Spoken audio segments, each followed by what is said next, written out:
from missing out on the playoffs altogether to a glaring defensive issue. The Kyrie Irving experiment failed miserably for the Dallas Mavericks, to the point where they couldn't even make the playoffs. What do you say to a Mavs fan who is desperate for the franchise to add depth, and when they finally did, they backed themselves to at least grab a playoff spot, only to end up in the lottery at the end of the regular season? Do you try to explain that the experiment wasn't a complete failure?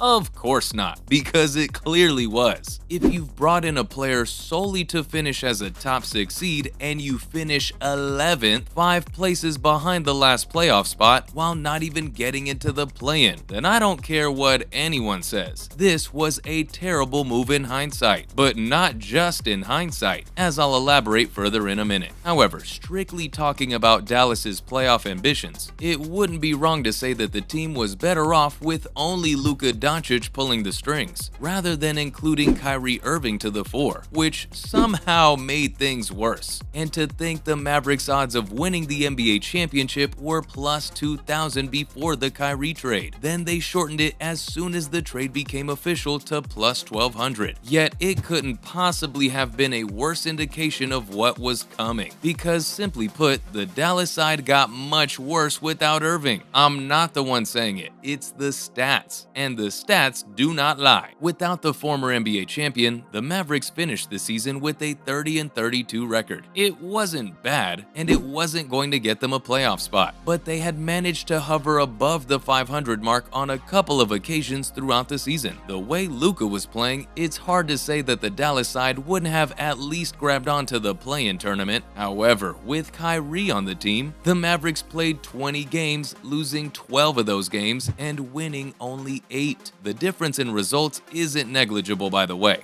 I had natural nerves out here, so I was just trying to play well. But it feels good just to get acclimated. Been a long 96 hours, to say the least, but I'm just grateful I got to play the game that I love.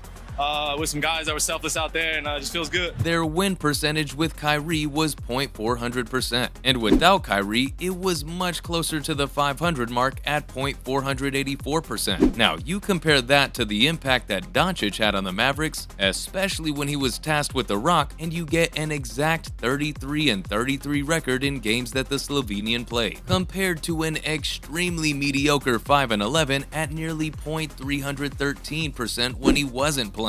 This gets worse when you put the two players together in the starting lineup, as the Mavericks only won 5 of the 16 games that the two All-Stars played together. Mind-blowing, isn't it? But the question that raises is, how can an experiment fail so spectacularly? Well, most of the blame has to go with the management and the front office. Kyrie doesn't deserve the hatred he's been subjected to since the trade deadline. He was always expected to leave Brooklyn, but the question is, was it worth it for the Mavericks front office to invest in Kyrie Irving? Clearly not. It was never going to be a good idea to make that trade, especially as it saw the Mavs lose Spencer Dinwiddie, someone who was having a glorious impact in his limited role for the Dallas side. In fact, with Dinwiddie in the side, the Mavs won 28 of their 53 games, even going on that streak where the guard was contributing massively. Then you take a look at the Mavs record without the 30-year-old, and it's suddenly horrific. 10-19. Wild. Not to mention, the Nets received an unprotected 2029 first-round pick and 2 second-round picks. Also Dorian Finney-Smith. In a way, you could say that the Mavs got finessed by the Nets big time, because this has turned out to be a disastrous deal from the Mavs front office, and it only gets worse from here on out. That's because Kyrie Irving will become a free agent at the end of the season. This further complicates the whole deal, since there will be a lot of teams interested in acquiring the 31-year-old. Some might say that signing Kyrie is a risk, especially given how his Mavs stint worked out, but also because of his countless controversies off the court. However, most teams wouldn't care about that, and ultimately realize that Kyrie wasn't to blame for the mess the Mavs got themselves into. As a result, while the Mavericks have indicated internally that they want to keep a hold of the All-Star, there are several things that they need to decide decide. For instance, how much are they willing to go the distance to keep Kyrie in Dallas? Coming to terms with Irving on a new deal isn't going to be easy, but it's not like the Mavericks have a lot of other options because the agency will be weak this summer. That said, any decision on bringing Kyrie back should only be made after deciding how the team wants to play. That's because the first Irving stint failed, majorly due to a lack of chemistry and other glaring holes on the roster. Kyrie wasn't the issue this season. He did everything that he was doing in Brooklyn. So the problem was with how the team incorporated him into the squad. First of all, it made no sense to sign him because he's not a good defender. He is great with the ball, and in theory he was supposed to share the load with Doncic. He did exactly that. But when you've got other glaring weaknesses on the other end, that isn't worth a lot, is it? Because the Mavericks don't have a strong defense. It's as simple as that. Christian Wood is the center they entrusted to get them through the season, and that was yet another experiment that failed. Everyone knew that Wood isn't a good option in terms of defense, and the Mavericks ended up paying big time for that blunder. Wood is expected to depart as well, and the Mavericks will need to improve. That leaves them with a major dilemma: to bring back Kyrie and take a punt on clever defensive options, or to get a cheaper replacement in. That's the decision the front office will need to make. If they bring back Kyrie, they'll need him to accept a team-friendly deal. And the question is, will he accept that? No one can say for sure. Of course, it helps that the Lakers aren't interested in pursuing Irving in free agency anymore, having liked what they've seen from D'Angelo Russell so far this season. That complicates things for Irving, because it's not like many teams are out there looking to sign him, unless the Miami Heat decide to pay big money and make a move in free agency. Irving might be resigned to accepting what the Mavericks offer. I think the preparation is just,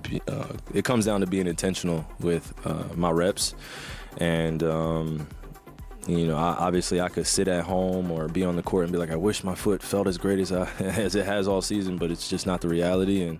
But even then, the front office won't have a lot of mobility in terms of who they can potentially bring in to improve their defense. It might help if they landed a top 10 protected pick in the NBA draft, and they could draft a young big. Like I said though, they'll need to get creative in that regard. The other option for the Mavericks remains to ditch the Irving experiment, accepting that it failed and moving for someone like Fred VanVleet or Kyle Lowry. That wouldn't exactly help Doncic with the load, but with Josh Green taking big strides, it might be the right move to make, as it'll allow the Dallas side to invest big time on defense. All I know is the fans aren't really happy with how the Kyrie experiment panned out, and that Irving incident with the fan during their game against the Hornets, where he got a supporter ejected, showcased that tensions are high. And Kyrie's got a problem with one of the fans. Mark Cuban, it's over to you. And that's all I had on the Mavericks' big bet on Kyrie Irving failing miserably. Thanks for watching, and I'll see you next time.